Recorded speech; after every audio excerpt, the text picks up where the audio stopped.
At WrestleMania, Roman Reigns was attacked by Seth Rollins' team alongside CM Punk. While Punk has already returned, Roman Reigns has not, prompting questions from fans about his absence. The reason for Roman Reigns' long absence has finally been revealed. Last year, his return was delayed due to the death of his father. This time, it's for a more joyful reason. Roman Reigns recently welcomed his sixth child, which explains his current time off. He's been spending time with his family. Roman Reigns is set to star in a new Street Fighter movie. He will play Akuma, while Cody Rhodes plays Guile. Their ongoing WWE rivalry is expected to fuel interest in the film. This marks another major project involving Roman outside the ring. Roman Reigns is scheduled to return before SummerSlam. With Seth Rollins holding the Money in the Bank contract, speculation is that Roman may return to stop Seth from cashing in, continuing their rivalry. On a recent Raw episode, Jey Uso attacked Braun Breaker and Bronson Reed in Seth Rollins' absence. The belief is that when Seth retaliates, Roman Reigns will make his dramatic return by saving Jey Uso. This would be a massive return moment and could reunite Roman and Jey as allies. If Roman Reigns returns to help Jey Uso, it could signal a renewed alliance between the two. WWE may be setting the stage for Roman Reigns and Jey Uso to work together again, possibly as part of a larger storyline against Seth Rollins and his faction. What if I told you that the most dominant force in modern WWE history has been missing in action for months, not because of injury, contract disputes, or even backstage drama, but because real life stepped in at the height of his empire? What if I told you that Roman Reigns, the tribal chief, the needle mover, the man who redefined what it means to be a champion in the modern wrestling era, is coming back, but this time, he's not just returning to reclaim his spot at the top. He's coming back for blood. For family. And for unfinished business with a man named Seth Rollins. This isn't just a return story. This is a reckoning. It started at WrestleMania. Not with a triumphant victory. Not with a cinematic entrance. But with an ambush. Roman Reigns, flanked by the legacy of the bloodline, found himself surrounded and outnumbered. Seth Rollins, unpredictable and calculating, led a faction into the ring, an orchestrated assault that left the tribal chief downed. By his side? CM Punk, freshly returned, grinning as the empire crumbled. And then, silence. Roman was pulled from the ring. No interviews. No statements. No hospital updates. Not even a tweet. For a figure who had dominated every premium live event and headlined 3 WrestleManias in a row, his vanishing act wasn't just unexpected, it was suspicious. Social media exploded. Is Roman injured? Is he done with WWE? Is this another storyline, or is something seriously wrong? Speculation gave way to rumors, and rumors gave way to theories. For weeks, nothing. And in wrestling, nothingness is louder than noise. As the weeks dragged on, the vacuum left by Roman's absence became impossible to ignore. Monday Night Raw and Friday Night Smackdown felt different. Lighter. Unanchored. The bloodline had fractured. Jey Uso, once Roman's right-hand man, was on his own now, fighting battles that once would have summoned the entire family into the ring. Meanwhile, Seth Rollins, clutching his new Money in the Bank contract like a trophy, moved freely across brands, flanked by Braun Breaker and Bronson Reed, reshaping the power hierarchy of WWE with no clear resistance. And the most powerful man in WWE? Absent. It wasn't just that Roman was gone. It was that he was silent. And silence from a man who once claimed to own the WWE universe? That shook the foundation. Podcasters speculated on backstage fallout. YouTubers questioned whether Roman had quietly retired. Some suggested contract renegotiation issues. Others pointed fingers at Hollywood. But none of them were right. Then came the first crack in the wall. In a small, offhand comment during a backstage interview with Paul Heyman, meant to hype an upcoming match, there was a slip. A reference to Roman taking time to grieve and focus on his family. Grieve? That one word set off a firestorm of interest. It didn't take long before details emerged, buried in quiet obituaries and social media condolences. Roman Reigns' father, Sika Inoue, a legendary tag team competitor and pillar of the Samoan dynasty, had passed away the year before. And that explained Roman's previous delayed return. But that wasn't the current reason. A few weeks later, fans finally got the real answer. Roman Reigns, real name Lady Joseph Inoue, had just welcomed his sixth child.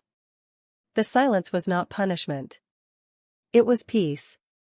Roman had been spending time with his family, reclaiming moments missed during years of constant touring, headlining, and fighting for dominance. This wasn't a superstar hiding from the spotlight. This was a father catching his breath. Still, the WWE Universe isn't known for patience. And in Roman's absence, things haven't just changed, they've mutated. Seth Rollins, always the opportunist, didn't just fill the void, he weaponized it. Now armed with the Money in the Bank briefcase, Seth controls the single most dangerous piece of leverage in WWE. He doesn't need to challenge for a title, he can take one. Anytime. Anywhere. With Reigns off the board, there was no one left to check Rollins' momentum. Sure, Cody Rhodes might still have his story. CM Punk might have the crowd. Jey Uso might have heart. But none of them carried the fear that Roman instilled in his opponents. None of them could walk backstage and have the room fall silent. And now Seth Rollins is untouchable. For now. But what about Jey Uso? Since the collapse of the bloodline, Jey has walked a complicated road.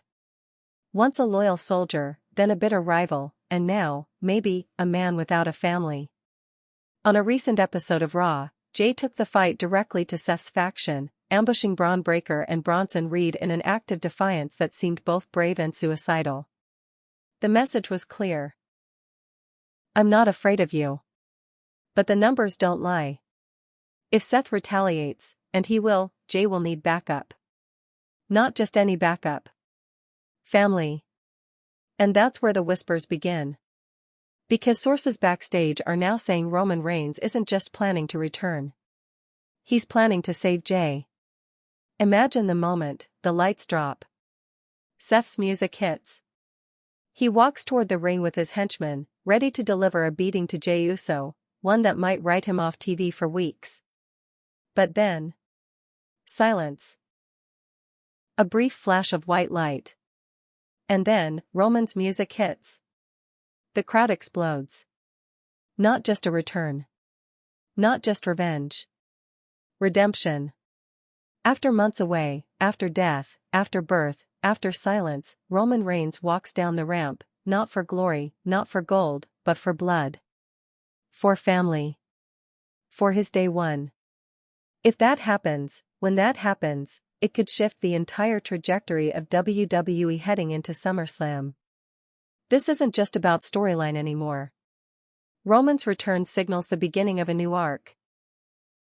One fueled not just by title belts, but by betrayal, grief, and legacy. Seth Rollins represents chaos. Jey Uso represents resilience. And Roman Reigns? He's the axis around which it all spins. You can't have balance without the tribal chief. But now the stakes are even bigger. Because there's one more twist to this story. Roman Reigns has been cast in a major motion picture. He's playing Akuma in the upcoming Street Fighter film, a casting move that caught fans and Hollywood insiders off guard. The film also stars Cody Rhodes as Guile, pitting their real-life WWE rivalry onto the big screen. This isn't just career diversification. This is WWE and Hollywood playing chess on the same board. So what does that mean? It means Roman Reigns is about to become a global name beyond the ring. And WWE is about to ride that wave. His return will be timed. It will be calculated. And it will be unforgettable. Roman Reigns isn't gone. He's loading. He's a father now, again. A grieving son. A warrior cast as a video game demon. A silent king about to reclaim his throne. And when he walks back into the arena, whether it's to help Jey Uso or to confront Seth Rollins, the entire WWE universe will feel the shift. So here's the question you need to ask yourself: when Roman Reigns returns, whose side will you be on? WrestleMania is supposed to be the grandest stage of them all. It's where legacies are made, where moments become memories, and where champions solidify their immortality. For Roman Reigns, WrestleMania had always been his kingdom. He had headlined it multiple times, beaten legends, and stood tall as the face of WWE. But this time, something changed. This time, WrestleMania didn't end with a Roman Reigns victory pose. It ended with a shocking ambush, one that stripped away his aura of invincibility and sent shockwaves across the wrestling world. The match itself wasn't even the headline. It was what happened after. Roman had just retained his title in a hard-fought battle. He was bruised, bloodied, but still defiant. Paul Heyman was ringside, shouting affirmations, acknowledging the greatness of his tribal chief. Fans expected the typical Roman post-match ritual. The championship held high, the camera panning across the sea of We the One signs, fireworks lighting up the sky. Instead, the lights dimmed. The crowd buzzed in confusion. This wasn't part of the show. Then Seth Rollins' theme hit. There was a pause. Roman, still catching his breath, stared toward the entrance ramp. Seth hadn't been booked to appear. His last storyline had him chasing the Money in the Bank contract, not inserting himself into title matches unannounced. Still, here he was, draped in a black and gold jacket, walking with that unmistakable swagger, briefcase in hand, surrounded by two massive silhouettes, Braun Breaker and Bronson Reed. The crowd didn't cheer. They didn't boo. They waited. No one knew what was about to happen. Roman turned to Heyman, clearly asking if this was a scheduled confrontation. Heyman, visibly panicking, had no answers. That's when things escalated. Breaker and Reed hit the ring first. Roman tried to fight back, one Superman punch to Breaker, a spear attempt on Reed, but the numbers overwhelmed him. It wasn't a fight. It was an execution. Heyman screamed from the outside as the beatdown continued, but no officials ran in. No reinforcements. Jey Uso wasn't there. Jimmy was off TV. Solo Sikoa had distanced himself from the group. Roman was alone. Then came Seth. He didn't run. He sauntered, slowly climbing the steel steps and stepping through the ropes. The briefcase never left his hand. He walked over to Roman, who was now half-conscious, blood pooling at his cheekbone, trying to stand. Seth dropped to a knee. He said something into Roman's ear. No one could hear what it was, but Roman's eyes flared briefly. An emotion somewhere between rage and recognition. Then Seth stood, raised the briefcase, and didn't cash in. He smiled. That was it. He motioned to his men. They exited the ring together, leaving Roman sprawled out, battered, humiliated. No music played. No graphics. Just a wide shot of the tribal chief, motionless, in the center of the ring at WrestleMania. This wasn't a match ending. This was an empire collapsing in real time. Commentators were speechless. Fans watched in stunned silence. Roman, the man who had crushed the likes of John Cena, Brock Lesnar, and Edge in the past 3 years, was just left lying by a man who hadn't even needed to cash in. It wasn't just a beatdown, it was a message. And then he was gone. No post-show press conference. No update from Heyman. No social media post. WWE.com posted a vague injury report that night, but it offered no substance. Roman Reigns has suffered internal injuries following the post-match assault. Medical staff are evaluating his condition. And that was it. The next episode of Smackdown didn't feature him. Not even a mention during the intro video. No updates from Heyman. Seth Rollins didn't appear either. It was like the moment never happened, except fans couldn't forget it. They kept replaying the footage, frame by frame, looking for clues. Why didn't Seth cash in? Why didn't Roman have anyone to help him? Why didn't the company follow up? Overnight, conspiracy theories multiplied. Some fans believed the ambush was punishment for real-life contract disagreements. Others speculated that Roman had sustained a legitimate injury during the match and the beatdown was a way to write him off.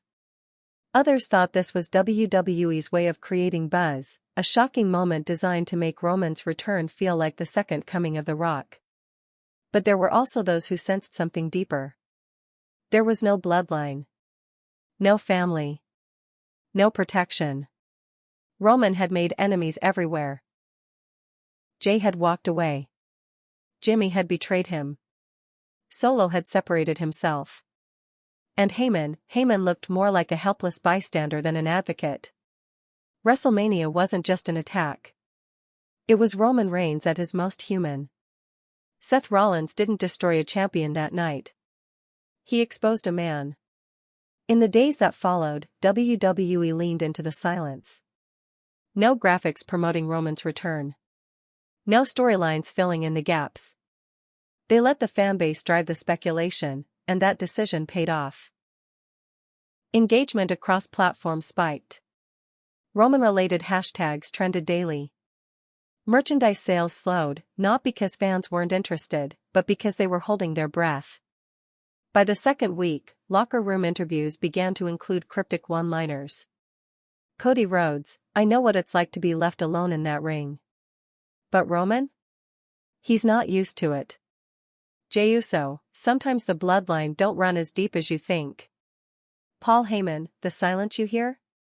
That's the storm that's coming. Each quote added fuel to the fire. But none of it answered the main question. Where was Roman Reigns? Some insiders started floating a theory that Roman had requested personal time off following WrestleMania and the attack was WWE's way of building suspense during his absence. But even that explanation didn't add up. Superstars usually post something. Even Bray Wyatt, notoriously private, would leave breadcrumbs.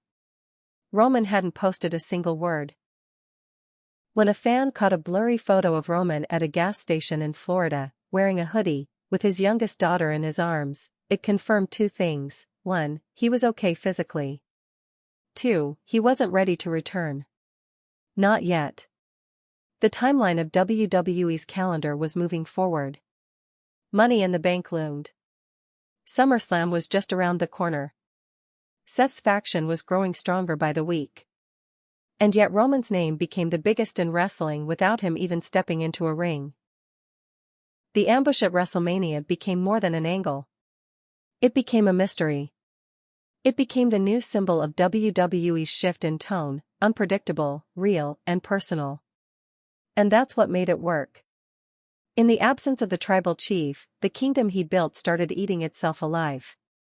The power vacuum pulled everyone in, Seth, Jey, Cody, Punk, and none of them could resist the chance to take the throne. But here's the thing about a dethroned king. If he's not dead, he's coming back. And when Roman Reigns returns, he won't just be targeting Seth Rollins' briefcase. He'll be coming for the men who watched him fall, and did nothing. He'll be coming for the ones who walked away. He'll be coming for the family who abandoned him. And most importantly, he'll be coming for the man who knelt beside him, whispered in his ear, and smiled. The WWE universe thrives on returns. The lights drop, the music hits, and the crowd erupts. It's one of the most electric traditions in wrestling. And few returns in modern history generated as much chaos, attention, and electricity as CM Punk's. But while fans celebrated the Second City Savior's homecoming, a different question started to creep in. Where is Roman Reigns? That question wasn't shouted. It was whispered. Muted under chants of CM Punk.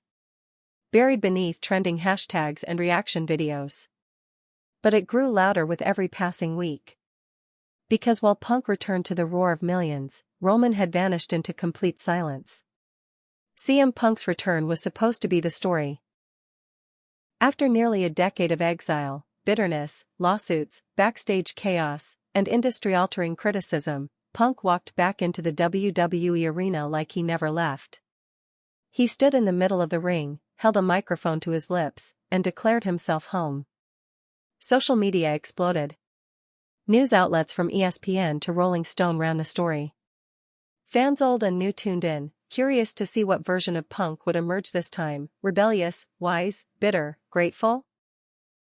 But as Punk reinserted himself into WWE storylines, something felt off.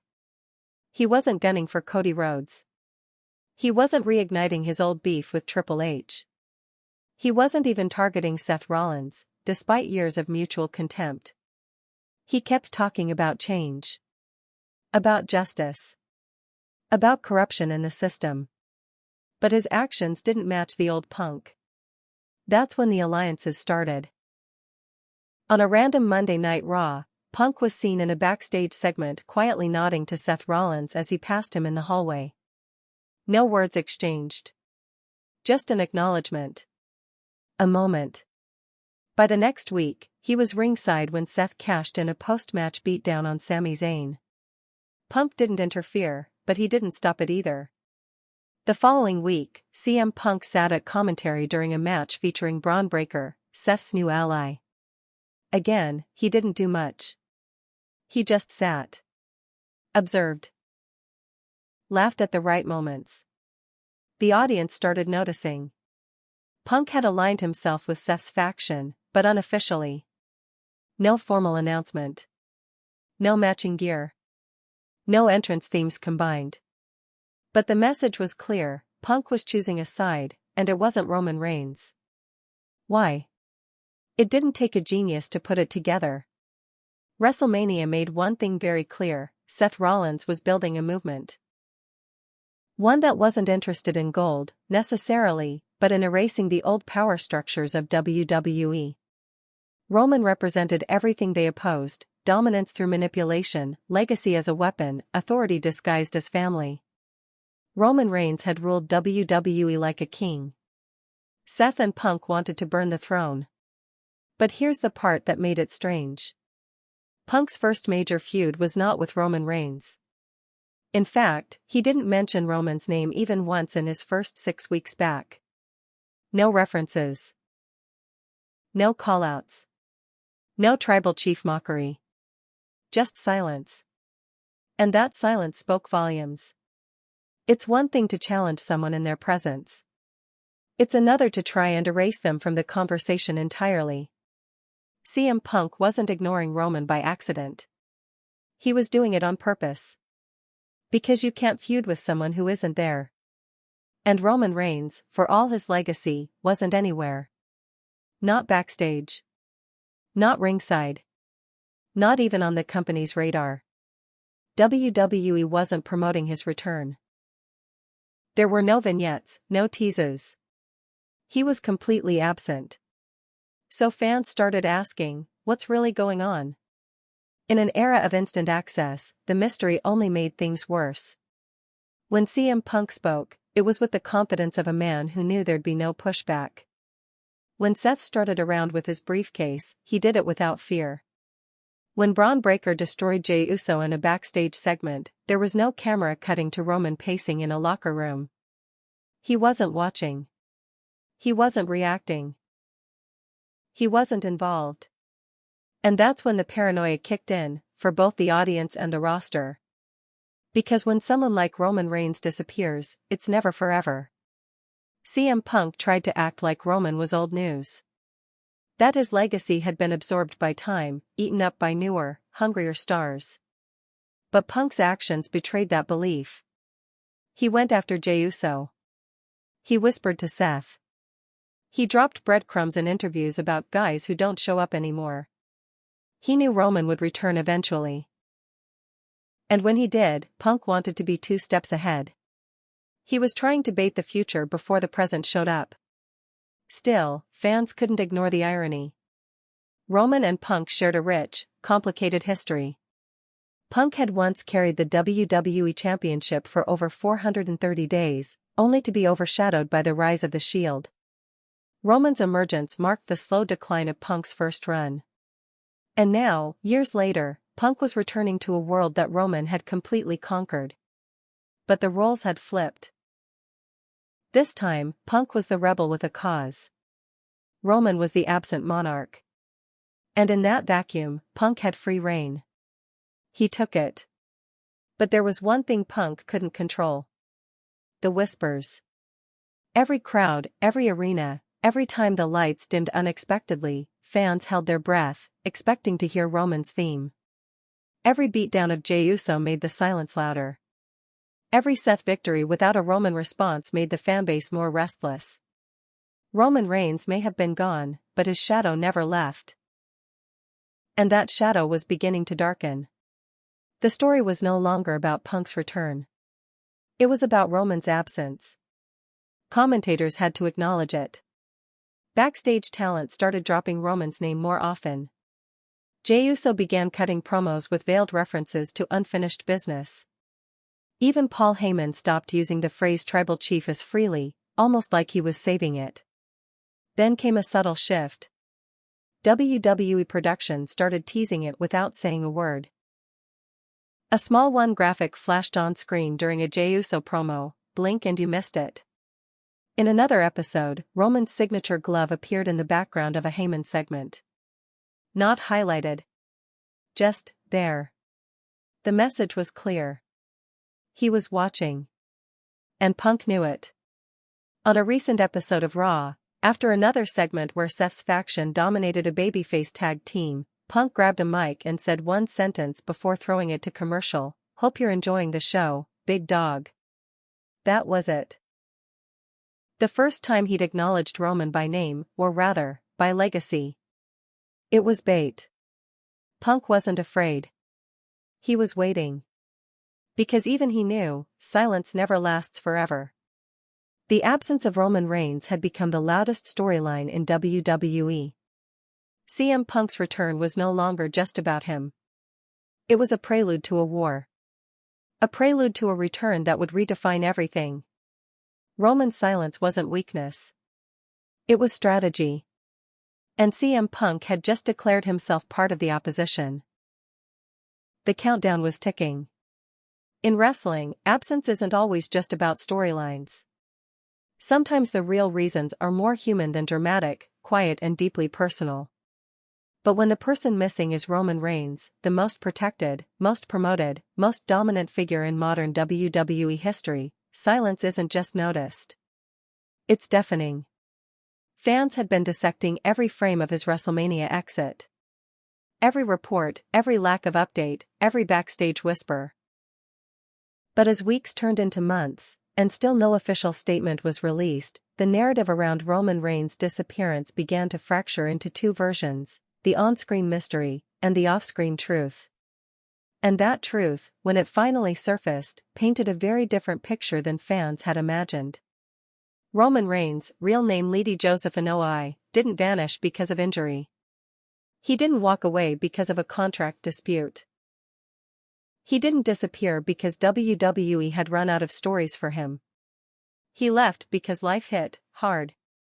It started quietly. A backstage source mentioned, off the record, that Roman was dealing with personal family matters. That's usually the kind of phrase WWE uses when someone's taking time for mental health, or tending to a sick relative. Respectful, vague, and not designed to raise eyebrows. But it did raise eyebrows. Because this wasn't a mid-carder taking a few weeks off. This was the face of the company, gone without explanation. Digging into that phrase led reporters down a more personal path. Roman had previously delayed a return in 2023 for something few fans knew about at the time, the death of his father, Sika Anoa'i. Sika wasn't just any father. He was one half of the Wild Samoans, an iconic tag team that paved the way for the entire Anoa'i family dynasty. Without Sika, there would be no Roman Reigns, no Usos, no bloodline. His passing shook the foundation of that legacy. Roman's grief was private. He didn't issue a statement. He didn't ask for a tribute package. He just stepped back and dealt with it the way he knew best, by being with his family. That delayed a return for several months. But fans didn't notice because WWE kept the bloodline story moving. Solo stepped up. Jey and Jimmy clashed. The machine rolled on. So when Roman did come back in late 2023, he was already carrying that weight. But this time? His silence had nothing to do with death. It had to do with life. In early 2024, Roman Reigns welcomed his sixth child into the world. Most fans didn't even know he had 5. Roman has always kept his personal life guarded. He rarely posts his family on social media. He doesn't do tabloid interviews. When he's on camera, he's the tribal chief. Off camera, he's just Joe Anoa'i, a man who survived leukemia, who raises a family, and who, by all accounts, is a fiercely devoted father. So when that 6th child arrived, Roman made a decision that few wrestlers at his level have ever made. He stepped away at the peak of his fame to be a full-time father. Not a day here and there. Not a FaceTime call between house shows. He disappeared completely, disappearing from the WWE schedule, from public events, even from promotional material. He didn't even attend WrestleMania's backstage celebration. He was home. The revelation stunned fans. Because here was a man who had shattered records, redefined the main event scene, carried the Universal Championship for over 1,300 days, and he just hit pause. For family. And he didn't make a show out of it. He didn't film a heartfelt documentary. He didn't make a big deal of it on social media. Roman Reigns simply did what almost no wrestler at the top of the mountain ever does. He prioritized life over legacy. It's easy to forget the grind these superstars endure. The miles on the road. The airports. The injuries. The exhaustion. For Roman, that schedule had been non-stop since his Shield debut in 2012. A full decade of constant pressure, constant scrutiny, constant performance. Add fatherhood to the mix, and the equation changes completely. Those close to him have said Roman's mindset shifted after his father passed. Losing a parent, especially one who shaped your life and career, forces reflection. It's no longer about just building a name. It becomes about protecting the people you're building it for. Roman had given everything to WWE. Now, for a brief moment, he was giving everything to his family. Still, in the wrestling world, time waits for no one. While Roman was away, the machine kept moving. Seth Rollins kept climbing. Jey Uso kept fighting. CM Punk kept positioning. And that's where the tension begins to build. Because while Roman's absence was deeply personal, the consequences inside the ring were mounting. The bloodline had no leader. Seth Rollins had no rival. The top of the card had no face. And fans had no answer. Backstage sources say WWE knew about Roman's family plans months in advance. Creative was informed. The WrestleMania ambush was booked specifically to write him off in a way that left the door open, no title loss, no retirement angle, no finality. Just a cliffhanger. So the question shifted from where is Roman, to when does he come back? And perhaps more importantly, what version of Roman Reigns comes back? That's the part that's keeping everyone guessing. Will Roman return as the same dominant tribal chief? Or will he come back changed, more human, more vulnerable, more isolated? There are internal reports suggesting that WWE wants to evolve Roman's character upon return. The dominant, untouchable emperor may not resonate the same way now that fans know the real reason he disappeared. There's talk of positioning him as a protector rather than a ruler. Someone who steps in when things fall apart, rather than someone who controls them from the top down. In short, Roman Reigns may return with new motivations. He's not chasing belts anymore. He's not proving himself. He's not keeping a legacy alive. He's protecting what matters, his blood, his name, his brother. And that leads directly into the Jey Uso connection. Roman didn't leave Jey behind. He just stepped away. And in that gap, Jey has grown. He's become a fan favorite. He's fought his way back into relevance. But the beatings are taking a toll. The odds are always against him. And if the rumors are true, that Seth Rollins and his faction are planning to crush Jey completely, then WWE is positioning Roman's return as more than just personal. It's emotional. It's necessary. It's poetic. Because for once, Roman isn't returning for himself. He's returning to stand beside the brother who wants to fight him. He's returning as a changed man, molded by loss, sharpened by fatherhood, and driven by something deeper than pride. And that kind of return? That's not just a pop. That's a movement. Roman Reigns has always had the look. The presence. The aura. In a business where charisma is currency, his face alone could sell pay-per-views. His walk down the ramp made arenas erupt. His promo cadence, calm and lethal, redefined what it meant to be a modern heel in WWE. But as Roman Reigns quietly stepped away from the ring, another spotlight turned toward him, and this time, it wasn't surrounded by ropes. Hollywood was calling. The news broke in early spring. Roman Reigns had signed on to play Akuma, the fearsome and iconic villain in the upcoming live-action Street Fighter film. The casting immediately set the entertainment world ablaze, not just because of the character's legendary reputation, but because Roman wasn't just making a cameo. He was starring as one of the franchise's most powerful, complex figures. Akuma is no generic antagonist. He's a warrior monk who has sacrificed everything for power, a man consumed by darkness, driven by obsession, feared by every fighter in the world. It's a role that demands physical intensity, emotional restraint, and an intimidating screen presence. Roman Reigns fit that profile perfectly. The announcement came with a shock twist: Cody Rhodes would co-star as Guile, Akuma's foil. The film, produced by a major studio in collaboration with Capcom, wasn't just a cash grab. It was part of a larger cinematic reboot aimed at treating the Street Fighter franchise with the same reverence as Marvel treats its Avengers. That meant serious storytelling, strong casting, and, potentially, sequels. For Roman, this wasn't just a Hollywood detour. It was a defining career move. It also wasn't his first on-screen role. He'd appeared alongside Dwayne "The Rock" Johnson in Hobbs and Shaw, where he played a member of Samoan royalty and showcased his natural presence. But Street Fighter was different. This was his movie. His villain. His name on posters. His face in trailers. And with Cody Rhodes cast opposite him, the real-world implications for WWE became impossible to ignore. The timing of the announcement felt strategic.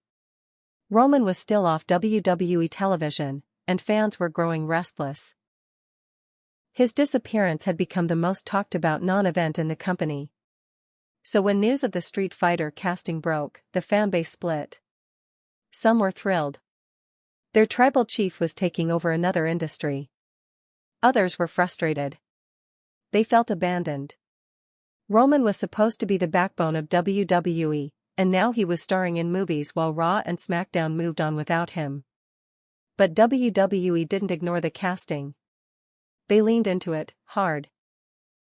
Cody Rhodes appeared on television holding a prop dog tag labeled Guile. A backstage segment showed Jey Uso playing Street Fighter 2 on a monitor, losing to Akuma and muttering, "Man, this dude's OP." Even Seth Rollins made a sarcastic reference, "Guess our tribal chief is too busy practicing roundhouse kicks to show up and defend his people." The real-world project was becoming a narrative device. And it made sense. Roman Reigns had transcended wrestling. His career path was beginning to echo The Rock's: dominate WWE, step into action movies, win over a global audience. But Roman wasn't just following a formula. He was adapting it. He wasn't retiring. He wasn't walking away for good. He was expanding. Insiders say Roman's role in Street Fighter is physically demanding, and his training schedule has been intense. He's been working with stunt coordinators, martial arts choreographers, and vocal coaches to bring Akuma to life. Unlike other wrestlers who simply appear in movies, Roman is building a reputation as a serious performer. This matters for WWE. Because Roman's new film isn't just about box office numbers, it's about story leverage. Imagine this, Cody versus Roman at WrestleMania, but now they've also fought on the big screen. Their Hollywood rivalry bleeds into their in-ring feud. Promos don't just cite titles and betrayal. They include lines like, "You couldn't beat me in the dojo, and you won't beat me in this ring." That crossover potential is massive. WWE knows this. And they're preparing. But there's another angle. Roman playing Akuma isn't just smart casting, it's symbolic.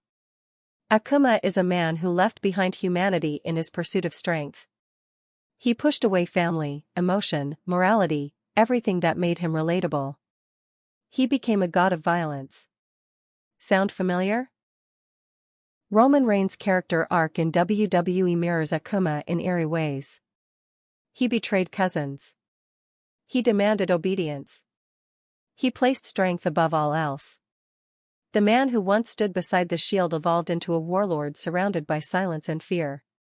So what happens when Roman comes back to WWE having fully immersed himself in Akuma's mindset? He doesn't return as the same tribal chief.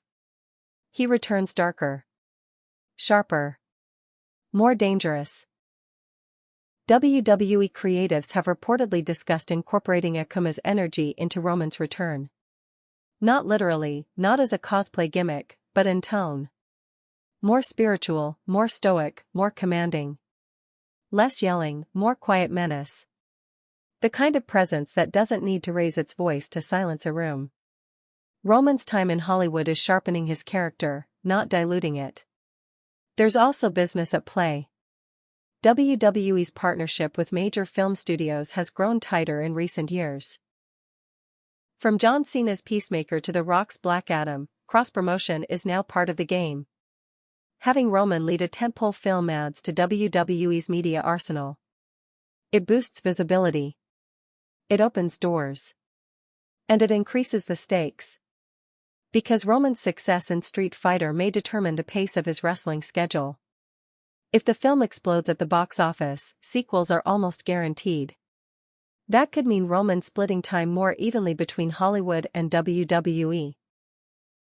Similar to how The Rock balanced both worlds before going full-time actor. So his upcoming return to WWE isn't just important for storylines. It's important for business. They have one shot to make his comeback matter. And that brings us back to timing. WWE knows they can't waste Roman's next appearance. They've been deliberately vague about his return date. They've let speculation run wild. But internally, all signs point to a pre-SummerSlam return. Not just to boost ratings, but to align the wrestling story with the promotional build-up for Street Fighter. Trailers. Interviews. Red carpet appearances. Roman's face will be everywhere. WWE wants that face to also appear in their ring. The synergy is too perfect to ignore. A return, followed by a run-in with Seth Rollins. A rescue of Jey Uso. A stare-down with Cody Rhodes. And behind it all, the slow-burning thread of Akuma's presence bleeding into Roman's new personal. It's smart. It's strategic. It's the next phase of the tribal chief's evolution. Because Roman Reigns isn't just a champion anymore. He's a brand. And that brand is about to explode across two arenas, Hollywood and WWE. In every story of a fallen king, there's always a successor waiting in the shadows. In WWE, that role has been filled with contenders, Cody Rhodes, Drew McIntyre, even Jey Uso. But only one man has consistently walked through the flames Roman Reigns left behind and claimed the spotlight as his own, Seth Rollins. Since WrestleMania, as Roman Reigns disappeared from the scene and the bloodline fractured beyond repair, Seth didn't just rise. He ascended with purpose, strategy, and timing. He wasn't stepping into Roman's role. He was rewriting what that role could be. And now, he's holding the most dangerous weapon in WWE, the Money in the Bank briefcase. Let's rewind. Seth Rollins has always lived in the shadow of something or someone. First, it was the black tactical armor of the Shield. Then, it was the looming pressure of being Vince McMahon's chosen one after cashing in at WrestleMania 31. Later, it was the emergence of Roman Reigns as the company's top priority. Seth's talent was never in question. His in-ring ability? Undeniable. His versatility on the mic? Proven. But for years, he was caught in a constant tug-of-war with identity. Face or heel? Architect or lunatic? Messiah or jester? But everything changed when Roman left. No more second fiddle. No more shared spotlight. Suddenly, Seth had the freedom to evolve on his own terms, and he did, brutally and brilliantly. He wasn't handed the briefcase this time. He earned it. At Money in the Bank, in a chaotic, high-risk ladder match that looked like it could break bones and careers, Seth Rollins outmaneuvered rising stars like LA Knight and Grayson Waller, while neutralizing veterans like Finn Balor. The moment his fingers touched the briefcase, it was more than symbolic. It was strategic. It was calculated dominance. He didn't need a title shot. He needed leverage. And now, with that leverage in his hand and no Roman Reigns in sight, Seth became something more than a challenger. He became a threat. The first few weeks after the win, Seth didn't rush a cash-in. That's not his style anymore. He didn't stalk the champion every night. He didn't tease run-ins. He didn't flash the briefcase like a trophy. He let it breathe. Because for Seth, the game isn't about chasing headlines. It's about control. With Roman off the board, there was no one left to contest him. Cody Rhodes was still tangled in his own legacy. CM Punk was walking a path of narrative ambiguity. Jey Uso was running on fumes. The field was wide open. So Seth made his move, not with the briefcase, but with power. He formed a unit. Braun Breaker, the physical freak who blends size and speed like a prime Lesnar. Bronson Reed, the unstoppable wall of muscle. Together, they weren't just a faction, they were a statement. Seth didn't want backup. He wanted muscle. He wanted shock troops. And now he has them. With Roman gone, the WWE locker room adjusted fast. Rollins began showing up across brands. A main event presence on Raw, a looming threat on Smackdown. He started talking less and acting more. There were no long, philosophical promos, just quick, cold attacks. Targeted strikes. Psychological warfare. In Roman's era, power was inherited. You had to be part of the family. Part of the bloodline. You had to be born into it. In Seth's era, power is taken. No lineage required. He attacked champions after matches. He mocked officials during interviews. He started speaking in absolutes. There were no hints. No subtlety. Just domination. But through all of this, one name kept echoing, one name he didn't say. Roman Reigns. Not once did Seth invoke the name. Not once did he reference the WrestleMania attack.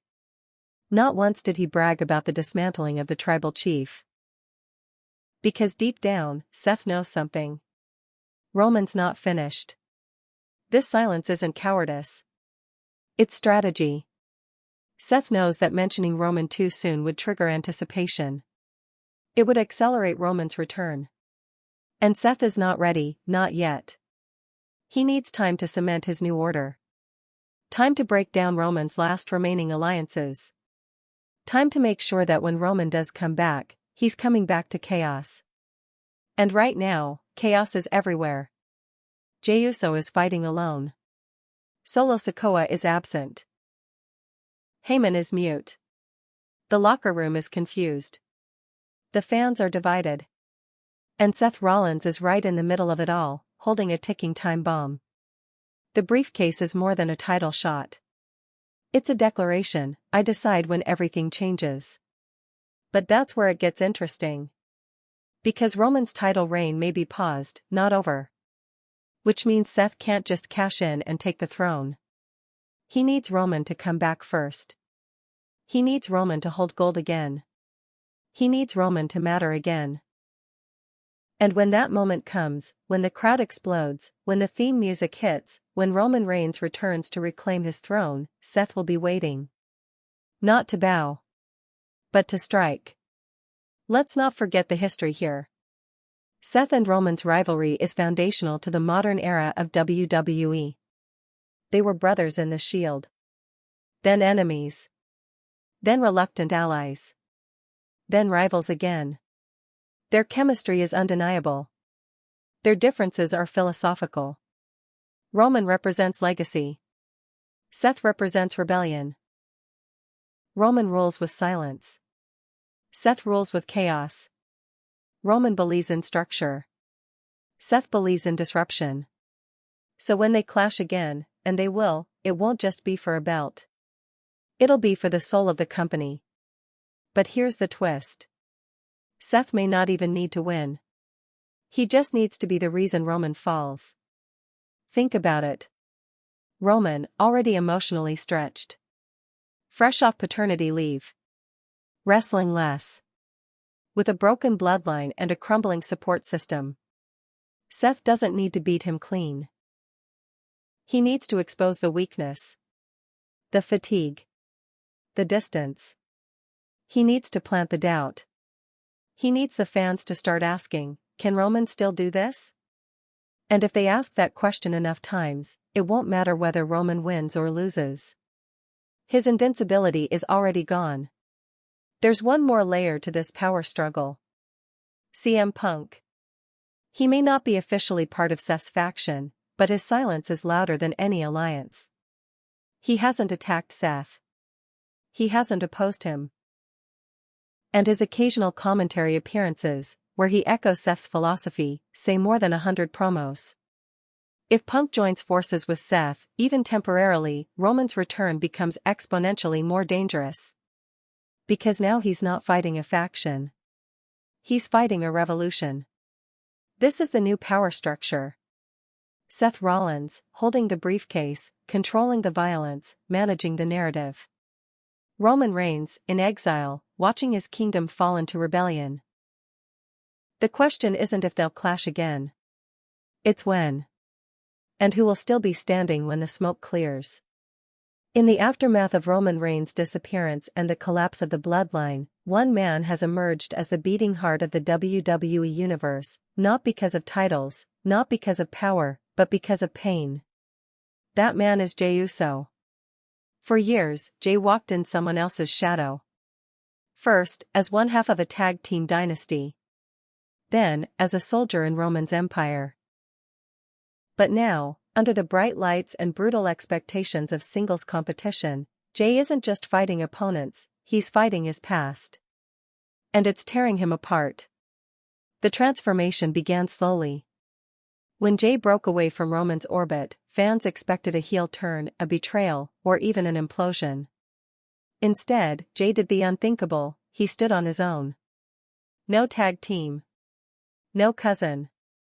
No Paul Heyman whispers in his ear. Just Jey Uso, alone, walking down the ramp to his own music, in his own gear, chasing his own momentum. At first, it was cathartic. His matches were electric. The crowd adored him. Main Event Jey Uso wasn't just a nickname, it felt earned. But beneath the surface, something was unraveling. Jey had been forged in loyalty. Now he was drowning in isolation. There's a moment that fans keep replaying. A recent episode of Raw. Jey is ambushed backstage by Braun Breaker and Bronson Reed, the enforcers of Seth Rollins' faction. It's not a wrestling beatdown. It's a mugging. Cold, calculated, and prolonged. But the worst part isn't the attack. It's the silence afterward. No one helps him. No one runs in from the locker room. No tag partners. No old allies. Not even a ref. Jey lies on the concrete, clutching his ribs, staring up at the fluorescent lights. A camera zooms in. His mouth moves. He mutters 2 words. Where's family? That moment broke something. Because that's the core of Jey Uso's struggle. He didn't just lose Roman as a leader. He lost Roman as blood. He lost Jimmy to betrayal. He lost Solo to silence. He lost his identity. Everything Jey Uso did for years, every chair shot, every interference, every emotional promo, was done in service of family. The bloodline wasn't just a faction. It was a way of life. It was a code. Now it's gone. And Jey is left fighting wars he didn't start with no one in his corner. That loneliness is real. And WWE is using it. His promos have become raw. No longer about victory or titles. They're about abandonment. He looks into the camera and talks about how he took bullets for Roman. How he was the one who took the first step in the bloodline, submitting to Roman's authority when no one else would. He talks about how that obedience cost him his brother, his pride, and nearly his soul. And now? Now he's being hunted by Seth Rollins' faction, targeted night after night, left bleeding while fans chant his name.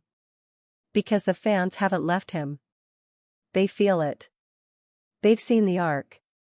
They know this isn't just another babyface push. This is redemption, slow-cooked, painful, and fragile. But here's the truth, Jey can't survive this alone. And he knows it. Which brings us to the rumors. Whispers are spreading backstage. Producers are tight-lipped. Wrestlers drop cryptic hints during interviews. But the buzz is real, Roman Reigns may return to help Jey. Think about that. The same Roman who forced Jey to bend the knee. The same Roman who used emotional warfare to manipulate him. The same Roman who watched Jimmy and Jey tear each other apart from the top of the mountain. That Roman might be coming back to save him. It doesn't make sense, until you remember who Roman really is. He's not just a tyrant. He's a protector. He built the bloodline on loyalty, and Jey, despite everything, never stopped being loyal. Even when he walked away. Even when he lost. Even now. Jey's war isn't just against Seth Rollins or his goons. It's against the idea that he was nothing without Roman. And the only way to defeat that idea is to confront it head-on. So here's the scene that's taking shape in the minds of fans: Jey, in the ring, 1-on-3. Breaker to his left. Reed to his right. Seth on the ramp, grinning, holding the briefcase. Jey is beaten, staggering. The lights dim. The crowd starts to rise. 1 second of silence. Then, Roman's music hits. The arena explodes. No entrance video. No theatrics.